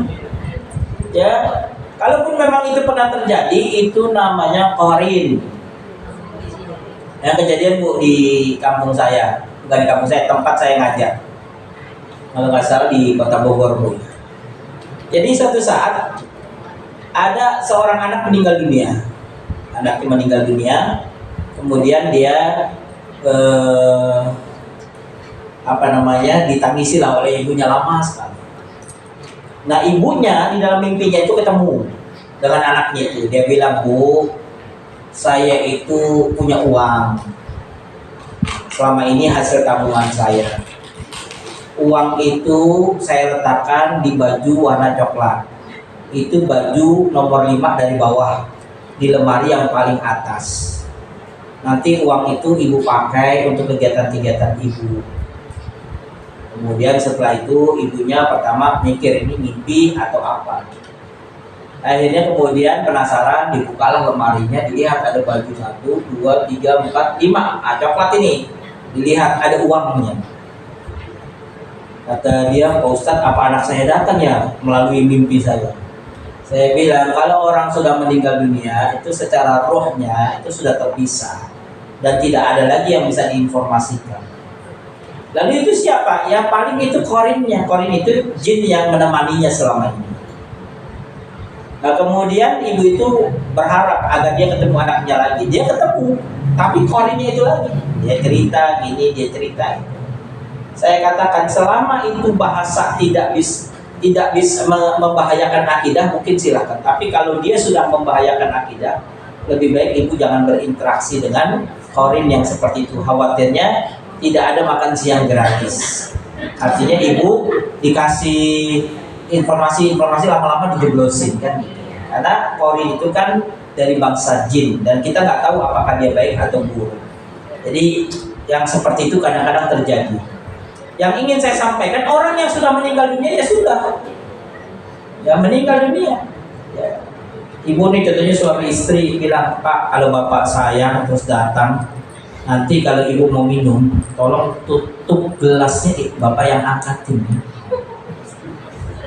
Pas ibu lagi minum, kok gak diangkat-angkat gitu kan? Ya nggak diangkat-angkat karena alam rohnya sudah berpisah gitu ya. Kadang-kadang kan ada saja kita itu masih menguji gitu kan. Nanti kalau seandainya sudah meninggal, kira-kira kita masih bisa nggak? Ya tolong nanti bapak gerakin jendela kalau mama bapak ada di sini kan. Jadi ada harapan-harapan yang sebenarnya itu sudah tidak memungkinkan lagi. Kalaupun itu terjadi, khawatirnya itu korinnya yang kemudian datang. Ya, nah ini menggambarkan bahwa orang yang meninggal dunia sudah selesai. Ya. Nah, kemudian ka'annahum yauma yarawnaha. Jadi ketika mereka dibangkitkan, mereka kan sudah putus hubungan, tidak lagi bisa menginformasikan. Jadi Bu, orang-orang yang meninggal syahid, orang-orang yang meninggal dalam kondisi baik, Bu, yang Allah Subhanahu wa taala berikan kesempatan dia untuk melihat surga. Jadi sekarang ini orang-orang yang meninggal syahid, baik syahidnya itu dalam peperangan, dalam menuntut ilmu, Allah kasih dia kesempatan naik burung-burung yang indah, kemudian melihat indahnya surga, diajak keliling Bu di alamnya nih sekarang, dikasih izin, dilihat keindahan, cuplikan surga, bukan surga, cuplikan dari surga. Nah setelah dia turun itu, dia bilang, ya Allah izinkan aku untuk datang ke rumah anak-anak dan istriku. Kata Allah, kamu mau apa ya? Aku ingin menginformasikan tentang indahnya surga yang aku lihat tadi. Kata Allah, Quran sudah menceritakan hal itu. Kalau anakmu dan istrimu paham Quran, dia paham apa yang ingin kamu sampaikan. Tapi kalau dia tidak baca Quran, dia tidak bisa memahami apa yang kamu lihat tadi. Jadi orang-orang yang merasakan kenikmatan di dalam alam barzahnya, dia pengen sekali menginformasikan ke kita. Tapi kan tidak ada jalur ya WhatsApp atau Telegram yang bisa nyampe ke kita kan. Jadi sudah terputus alam kita. Makanya namanya alam barzakh, alam terpisah. Nah orang-orang kafir yang di dalam kehidupan dunia ini nggak pernah percaya kepada Allah sama sekali, kemudian Allah bangkitkan seperti tadi yang saya sampaikan, dia terbang itu planetarium apa macam-macam. Ada yang mohon maaf ya, budaya di sebagian kecil daerah itu, di daerah-daerah Mongol, Tibet itu kan ada yang modelnya itu dikasih burung. Jadi orang meninggal, tubuhnya dicacah, kemudian dilempar dagingnya itu dimakan oleh burung bangkai, pemakan bangkai. Itu habis Bu, kepalanya dimakan, ini dimakan, habis itu. Itu cara mereka. Kenapa? Karena mereka berpikir cara untuk menjadikan hidup mereka sempurna dan tidak kembali lagi adalah dengan cara mencampurkan tubuh mereka ke dalam perut-perut binatang-binatang itu. Ya, jadi orang mau masuk, ada yang kemudian menjadikan makanan ikan-ikan, ada yang menjadi makan. Karena dalam perspektif mereka hidup setelah mati selesai. Agar saya tidak bertanggung jawab terhadap kehidupan ini, maka saya minta dimakan burung bangkai, dibakar dan sebagainya. Padahal itu tidak ada kebenarannya sama sekali. Nah di sini Allah katakan ka'annahum yauma yarawnaha, hari di mana ketika Allah menampilkan bahwa Allah membangkitkan mereka pada saat itu, kemudian mereka melihat bahwa hal yang paling dia ingkari dan tidak yakini ternyata terjadi, bangkit dia. Maka lam yalbathu illa ashiyatan aw duha. Pertama kali dalam perspektifnya hidup di dunia ini hanya penggalan waktu, sesiang atau sepagi atau sesore aja. Kalau dilogikakannya juga mungkin. Jadi seandainya gini, satu hari di akhirat itu sama dengan 1000 tahun di dunia. Kalau kita tinggal di dunia ini, umur kita 100 tahun. 100 tahun Bu, ada Bu yang di sini umurnya 100 tahun? Angkat tangan yang umurnya 100 tahun, belum ada Bu ya. Yang 80 tahun, yang hadir di sini, nggak ada juga ya Bu. Berarti kita itu umur kita tuh cuma setengah dari 10, jadi cuma mungkin 0,5-nya. Kan 1000 tahun. Kita mungkin hidup hanya umur 60-70 tahun. Ya. Kalau 10 tahunnya saja, 100 tahunnya saja, itu kita sama dengan 1/10 dari satu hari. Kalau kita berusaha untuk mengkonversinya berarti 2,5 jam ya. Kalau satu hari itu kan 24 jam. 24 jam dibagi 10 berapa? 2,4 jam kan? Hah? 40 menit? 2 jam 40 menit kan? Kalau waktu duha itu jam berapa kan? Dari jam 7 ya sampai jam 11 lah. Waktu duha saja masih lebih panjang daripada duha yang mereka sangka. Artinya bahwa seseorang hidup di dunia ini 80 tahun itu dibandingkan dengan satu hari yang 1000 tahun, berarti 80 tahun itu cuma 8% ya dari 100% itu ya Bu ya. Artinya bahwa kehidupan kita itu sangat singkat, bahkan hanya terasa 1-2 jam. Padahal dia sudah kufur kepada Allah, maksiat kepada Allah, macam-macamnya sudah sedemikian rupa. Tapi pas dibangkitkan dia merasa bahwa hidup kemarin itu cuma sebagian hari saja. Yang menjadi sedihnya apa? Bahwa di depannya ada hari yang selama-lamanya. Dengan bahasa lain, dia maksiat hanya sebagian kecil hari, tapi dia di neraka selama-lamanya. Berbeda dengan kita hidup di dunia ini mungkin hanya 80 tahun. Berarti kalau dari 100 1000 ya, dari 1000 hari 1000 tahun kita hidup cuma 80 tahun, berarti kan cuma 8% dalam kehidupan ini. 8% kehidupan kita itu menjadikan kita penghuni surga yang sifatnya unlimited. Dia dalam surga itu selama-lamanya tidak pernah berakhir. Maka bahasa sederhananya, kalau 8% kita ini kita tidak optimalkan, maka penyesalan kita itu penyesalan yang sangat lama. Karena kalau kita contohnya anggaplah kita maksiat 8 hari saja di dunia dan Allah catat itu sebagai penyebab kita masuk dalam neraka, maka setidaknya kita akan masuk dalam neraka itu 8.000 tahun. Karena satu harinya 1000 tahun. Maka inilah yang kemudian perlu bagi kita untuk mempersiapkan diri kita bahwa capeknya kita itu di dunia tidak ada artinya dibandingkan dengan kenikmatan syurgawi. Sedangkan nikmatnya dia di dunia sesaat itu seakan-akan dia hanya penggalan hari dan dia akan merasakan siksaan Allah sepanjang waktu. Maka Allah Subhanahu wa taala menggambarkannya dengan ka'annahum, ya, pada hari ketika mereka melihat hari kiamat itu, mereka merasa seakan-akan hanya sebentar saja tinggal di dunia pada waktu sore dan pagi hari. Maka ibu-ibu yang dirahmati oleh Allah Subhanahu wa taala, beruntunglah kita yang kebanyakan waktu kita di majlis-majlis ilmu, ya. Di rumah mungkin kadang-kadang kita ngajar, di sini kita jadi belajar. Karena kan yang di sini kan kebanyakan ini pasti ustazah-ustazah di TPA di rumah-rumah kan. Ya, kenapa? Karena belajar tahsin itu nggak mudah, butuh pengorbanan yang besar, ya.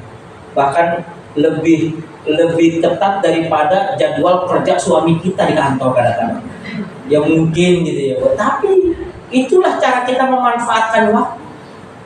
Ya, saya itu kan punya juga jamaah Bu, ya, di Bekasi.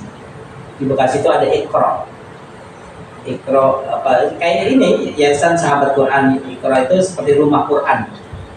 Itu saya lihat ya Bu, ada acara rela, mohon maaf Ustaz, saya di acara di Iqra ada ujian akhir semester.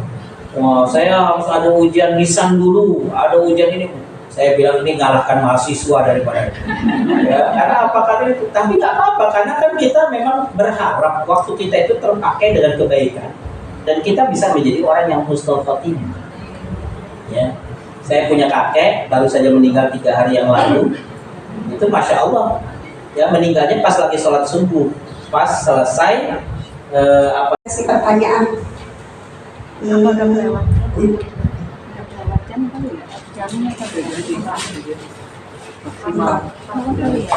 Untuk empat penanya, insya Allah nanti ada hadiah dari sedikit dari kami untuk empat yang memberikan pertanyaan.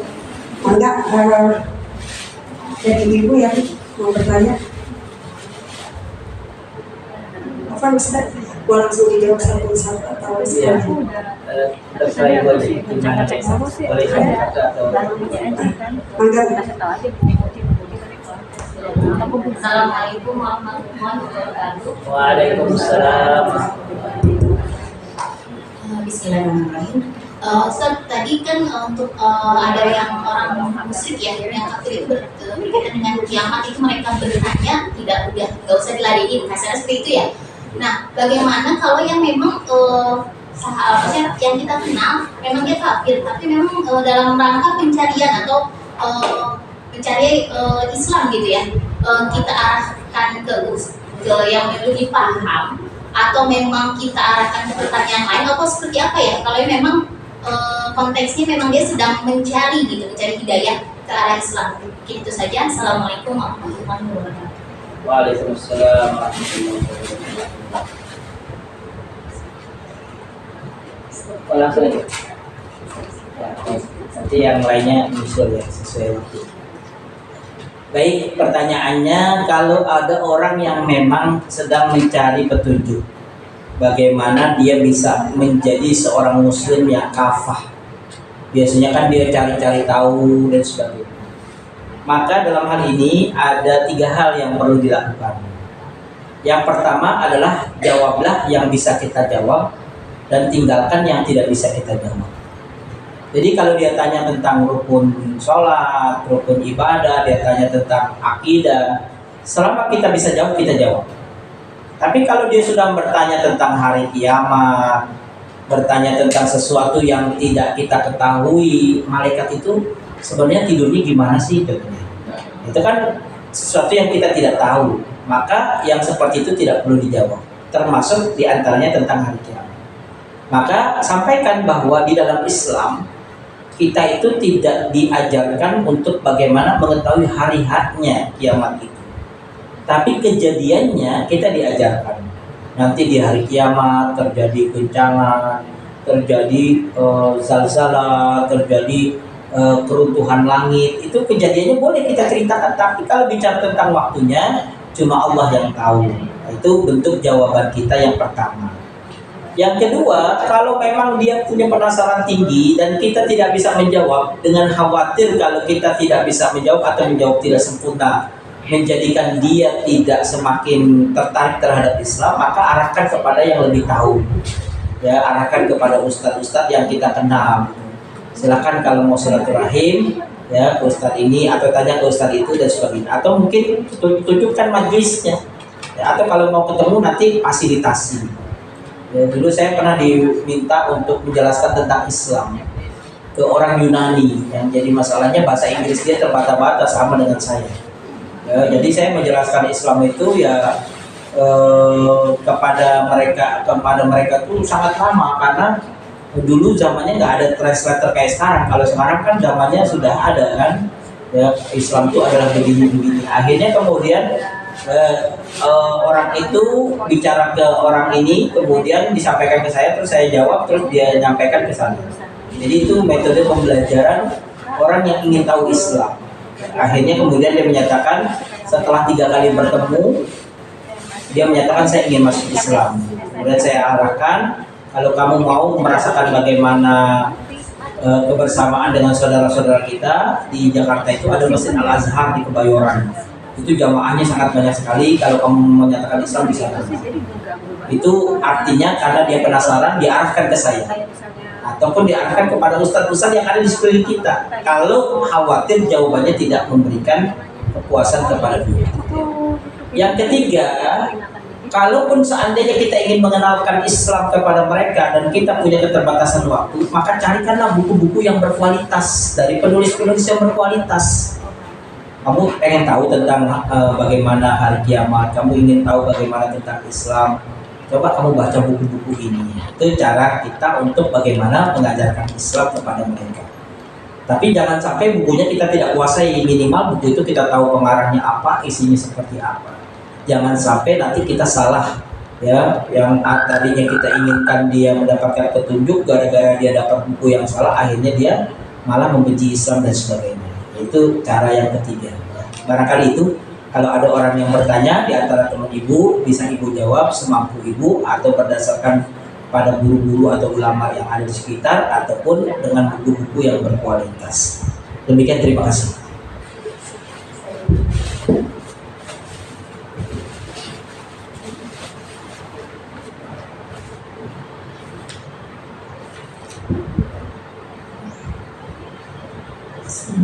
Assalamualaikum warahmatullahi wabarakatuh. Waalaikumsalam. Saya mau bertanya Pak Ustadz, seperti yang tadi dijelaskan bahwa anak-anak yang berkebutuhan khusus ya Ustadz, yang tadi Anak-anak yang anak-anak yang Yang- itu gimana jika anak-anak itu sudah melalui proses terapi, proses pembelajaran, terus mereka tuh bisa kembali normal? Apakah mereka tetap dikenakan syariat, hukum-hukum syariat seperti melaksanakan sholat lima waktu dan lain-lainnya, atau tetap seperti perjanjian awal bahwa mereka dibebaskan dari hukum-hukum itu? Itu Ustaz, terima kasih. Assalamualaikum warahmatullahi wabarakatuh.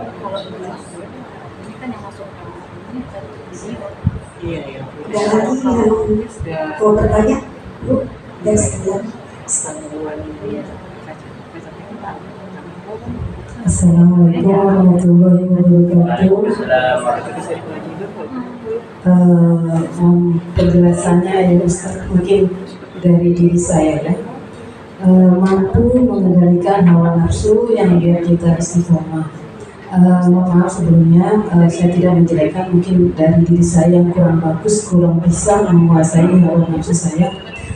Ketika teman, mengapa ya Ustaz kalau dekat dia kok negatif terus gitu ya, maksudnya tanpa dia saya sudah hilang gitu ya, tapi setiap saya komunikasi kenapa timbul rasa gak suka gitu, bukan gak rusak, gak suka, itu suka saya pengen hati saya itu bersih gitu ya, dekat dengan dia bukan yang positif gitu, kenapa jadi negatif gitu. Saya ingin perbaiki diri saya tanpa menyakiti orang lain, karena saya pengen tahu juga dia, saya baik dengan dia, seperti itu. Terima kasih. itu bisa baik tanpa adanya gitu, tanpa adanya dia.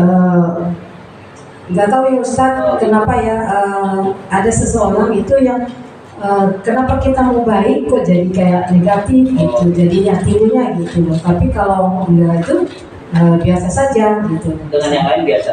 Biasa. Dan satu lagi, saya kasih kesempatan untuk satu pertanyaan.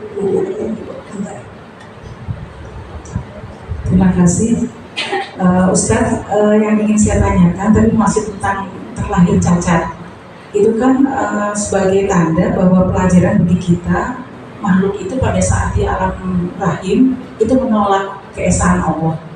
Nah ini bagaimana kalau orang cacat ini alhamdulillah diberi kelebihan, jadi misalnya dia tunanetra tapi malah bisa menghafal, kemudian tunanetra harusnya secara IQ dia tidak bisa ini tapi dia malah lebih paham. Nah ini bagaimana untuk orang-orang seperti ini, dan nanti pada saat di surga itu tadi kan dikatakan dia terbebas, dia sebagai penghias. Kalau orang-orang yang terlahir cacat tetapi memiliki kemampuan lebih, apakah dia sama mendapatkan hak seperti kita yang memang beribadah yang dilakukan normal? Berarti nanti kan berarti mendapatkan sarana fasilitas gitu.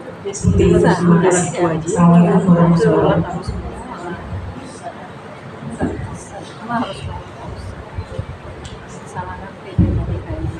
Baik, jadi pertanyaan pertama dan ketiga hampir mirip ya. Jadi pertanyaan pertama, yang disebut orang yang menjadi pelajaran bagi kita itu lebih kepada orang yang memang secara IQ dan akalnya itu tidak bisa di-upgrade. tidak bisa dirubah dengan pendekatan apapun, dikasih gizi apapun itu tidak berubah. Karena dia memang sudah punya IQ yang sangat terbatas, sehingga dia tidak bisa mencerna sesuatu lebih lama. Jadi kalau modelnya itu, model pengajarannya itu ya dia harus beratus-ratus, beribu-ribu kali. Nah, jadi kalau contohnya teman saya, salah satu cara untuk mengalihkan perhatiannya itu mengajarkan anaknya itu untuk merobek kertas. Jadi sehari itu kertas tuh bisa dirobek sampai 1000 halaman, sampai 1 karung gitu ya. Dia kertas aja dia sobek gitu ya. Tuh. Nah, yang seperti itu memang sudah terbatas logikanya. Maka orang-orang yang seperti ini itu dia tidak melalui jalur hisab sebagaimana orang pada umumnya. Dia langsung diletakkan di a'raf. Nah, kalau ada orang-orang yang bisa di-upgrade, dia bisa sholat apa dan sebagainya, berarti dia punya kesempatan untuk bisa mendapatkan hal yang berkaitan dengan fasilitas. Nah, cuma dalam hal ini kalau kita lihat mereka itu kan di dalam melaksanakan keagamaannya apakah betul-betul sempurna? Karena kalau kita lihat contohnya, berapa syarat daripada ibadah yang kita lakukan? Di antara syaratnya itu ada 2. Yang pertama al-bulugh, yang kedua al-aqil. Ya, tentunya orang mau haji, balik, kemudian aqil. Balik, aqil kan itu banyak tuh syarat. Ya, orang mau sholat, dianggap dia itu wajib sholat ketika dia sudah balik, sudah aqil. Balik itu artinya sampai pada umurnya, umur di mana dia dianggap dewasa. Salah satu untuk membuktikan bahwa dia dewasa itu adalah akalnya. Maka kalau seandainya dia masih mendapatkan posisi, contohnya dia umurnya 30 tahun, tapi dia punya cara berpikir seperti anak 15 tahun, berarti dia sudah bisa akil, tapi sebatas anak-anak seumur 15 tahun. Nah, itu bisa menjadikan dia itu orang-orang yang mendapatkan haknya, artinya mendapatkan fasilitas dari Allah tentang surganya.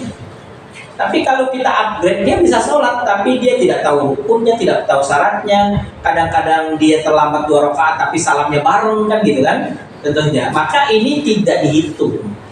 Dia tahu.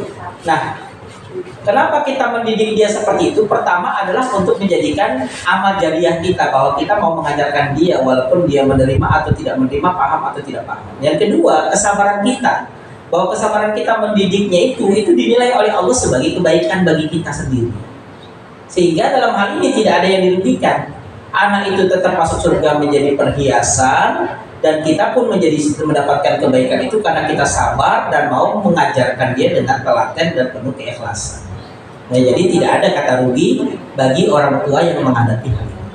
Nah, kalau yang tadi Ibu sampaikan, saya melihatnya pada masalah cacat.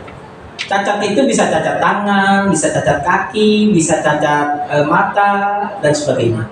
Cacat ini tidak berarti tidak memiliki kewajiban seperti yang tadi. Kalau yang tadi itu kan yang masalah itu kan di mentalnya dan akalnya. Kalau orang-orang cacat itu kadang-kadang dia kakinya tidak tumbuh, tapi pintar, cerdas. Nah, itu dia tetap dapat fasilitas. Cuma di surga itu tidak ada orang cacat. Jadi dia harus disempurnakan oleh Allah kakinya. Jadi kalau di dunia dia buta, tapi dia sempurna, dia pakai kebutaannya itu menghafal Quran dan sebagainya, maka nanti Allah akan jadikan dia bercahaya. Bahkan matanya ya seperti sedia kala. Ya, intinya di surga itu tidak ada nenek-nenek, tidak ada orang cacat, tidak ada orang buta, tidak ada orang tuli. Kalaupun di dunia dia tuli tapi dia beriman kepada Allah, pada akhirnya didapatkan surga itu dengan segala kesempurnaannya. Barangkali seperti itu Bu ya, terima kasih. Itu pertanyaan yang 1 dan ketiga. Nah, pertanyaan yang kedua, sebenarnya yang menjadi permasalahannya memang bisa ada 3 hal ya, kenapa kita bisa membenci seseorang. Yang pertama, barangkali perbuatan orang itu yang menyakiti kita, dan itu masuk ke alam bawah sadar kita. Ya, nah itulah yang menyebabkan kadang-kadang kalau ketemu orang itu hanya energinya itu negatif terus ya suasananya. Tapi itu nanti tinggal Ibu tanyakan kepada diri Ibu. Kira-kira dia sudah melakukan apa yang membuat Ibu itu benci. Nah, kalau kebencian itu berasal dari perbuatan-perbuatan buruk, maka wajar dia dibenci. Tentunya ibu benci dia karena ibu sering dibohongi sama dia, pernah disakiti, itu lain. Tapi kalau ibu membencinya padahal dia tidak berbuat sesuatu yang negatif, maka diri kita, kebencian ibu itu yang harus dikendalikan lagi. Ya, kita punya teman orangnya baik-baik saja tapi kita benci dan sebagainya. Itu jadi khawatir terbalik ya. Jangan-jangan saya harus dirupiah nih sampai benci sama orang ini bisa. Tapi itu kembali lagi kepada permasalahan di bawah alam sadar kita. Kira-kira dia pernah berbuat apa yang membuat kita itu benci. Yang kedua, kalau seandainya kita sudah berbuat baik dan berada di sekelilingnya, tapi ternyata keburukan-keburukannya itu membuat kita itu tidak nyaman dalam berbagai macam kegiatan, bahkan seakan-akan memberikan pengaruh negatif, maka ibu boleh menjauhinya. Tapi tujuannya bukan memutuskan tali silaturahim. Tujuannya adalah untuk menjaga kebersihan hati. Saya mudah-mudahan nggak ketemu dia lagi lah. Daripada nanti saya punya hati kotor, lebih baik saya menghindar darinya. Ya, itu kan pernah saya sampaikan Bu ya. Waktu Rasulullah tidak mau bertemu dengan seseorang yang bernama siapa? Wahsy. Wahsy itu adalah penombak yang membunuh Hamzah. Jadi Hamzah lagi perang, kemudian Wahsy itu dijanjikan, ya kalau kamu bisa membunuh Hamzah, maka kamu saya merdekakan jadi budak. Maka diambillah oleh Wahsy kesempatan itu, dilemparlah tombak dari jauh dan nembus ke dada Hamzah. Saat itu kemudian, kan itu yang nyuruh Hindun ya. Saat itu kemudian tumbanglah Hamzah, kemudian istilahnya dibelahlah dada Hamzah dan kemudian dikoyak-koyak oleh Hindun pada saat itu. Akhirnya Wahsy saat itu tidak lama merdeka dan ingin Islam. Ya, Hindun juga selama itu kemudian Islam. Nah, Rasulullah melihat bagaimana pamannya yang selama ini membelanya dalam kondisi seperti itu, akhirnya mengatakan, wahai Wahsy, aku tahu engkau mencintai aku, tapi lebih baik kecintaanmu itu kamu wujudkan dalam bentuk jangan pernah bertemu dengan aku. Karena saya khawatir, kata Rasul, kalau aku menemukan dirimu, aku teringat dengan masa-masa itu dan aku bisa membencimu. Akhirnya kemudian Wahsy tidak tahan. Selama beberapa tahun akhirnya Wahsy di Mekah hidup dalam kondisi mandiri, merdeka. Ada satu masa dia sangat cinta kepada Rasul, pengen sekali ketemu Rasul. Akhirnya dia datang ke Madinah. Ya. Untungnya di tengah jalan bertemu dengan Bilal. Kata Bilal, wahai Wahsy, apakah kamu lupa janjimu dengan Rasulullah bahwa kamu tidak akan pernah menemuinya lagi? Kata Wahsy, aku sangat ingat janji itu, tapi rinduku dan cintaku kepada Rasul itu lebih tinggi daripada apa yang aku komitmen. Kata Bilal, kalau kau cinta Rasul, kau jangan pernah menemui, kembali kau. Akhirnya Wahsy menangis saat itu, menyesali dengan apa yang sudah diperbuatnya, dan kemudian meninggalkan Madinah dan kembali ke Mekah, membawa kerinduan kepada Rasul sampai akhir hayatnya tidak melihat Rasulullah SAW. Itu cara Rasulullah menjaga kebersihan hati. Tapi caranya tetap baik, artinya Rasulullah tidak membenci, cuma mengatakan kalau kau memang mencintaiku dan ingin menjaga kebersihan hatiku, jangan pernah kau menampakkan wajahmu di hadapan Rasul. Itu salah satu caranya. Nah, yang ketiga, kita berusaha untuk menerima kenyataan. Jadi mungkin di situ harus ada keikhlasan, ada unsur ketawakalan. Artinya kadang-kadang kok bisa ya kita membenci orang itu sampai berlebihan. Yang kita khawatirkan satu, kalau itu bisa menyebabkan putusnya tali silaturahim dan itu yang menyebabkan kita, itu yang nanti menjadi hisaban di akhirat. Siapa di antara kita yang kalian berdua yang memutuskan dulu ini? Itu jadi masalah. Makanya dalam hal ini lebih baik kita menghindar daripada memutuskan tali silaturahim. Barangkali itu yang bisa saya sampaikan. Terima kasih.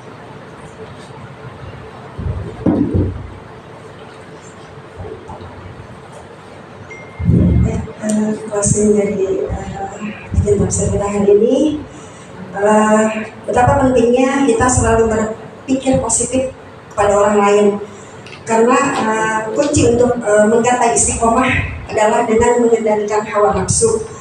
Kemudian yang kedua tadi, bahwa antara kita dan orang kafir itu berbeda. ketika orang kafir itu hanya mengendalikan hawa nafsunya, sementara kita rasa takut kita kepada akhirat. Kemudian yang ketiga, tugas kita bukan menjelaskan tapi mengingatkan, terutama untuk yang takut kepada hari kiamat. Jazakallahu khairan katsiran Ustaz. Semoga Ustaz selalu diberikan kesehatan dan semoga ilmu yang telah diberikan kepada kami menjadi pahala jari yang terus mengalir untuk Ustaz, dan untuk kami sendiri semoga menjadi ilmu yang bermanfaat. Yang kelima adalah doa. Afwan Ustaz,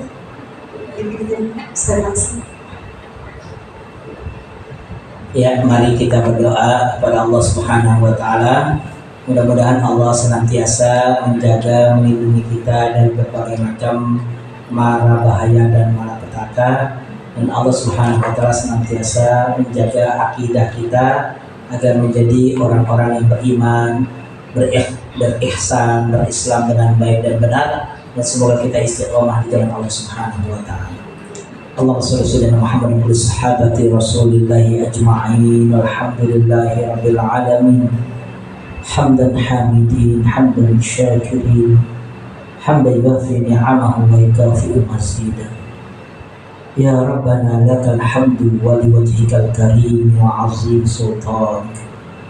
Rabbana taqabbal minna salatana wa ruku'ana wa sujudana wa tammim tafsiruna ya rabbal alamin. Rabbana zalamna anfusana wa in lam taghfir lana wa tarhamna lanakunanna minal khasirin. Rabbana la tuzigh qulubana ba'da idh hadaitana wa hab lana min ladunka rahmah innaka antal wahhab. Rabbana ighfir lana wa li ikhwanina alladhina sabaquna bil iman wa la taj'al fi qulubina ghillan lil ladzina amanu rabbana innaka ra'ufur rahim. Allahumma arhamna bil Qur'an, Allahumma arhamna bil Qur'an, Allahumma arhamna bil Qur'an. Rabbana ighfir lana wa li walidayna warhamhuma kama rabbayana shighara. Rabbana atina fid dunya hasanah wa fil akhirati hasanatan wa qina adzabannar. Subhana rabbika rabbil izzati amma yasifun wa salamun alal mursalin walhamdulillahi rabbil alamin. Assalamualaikum warahmatullahi wabarakatuh.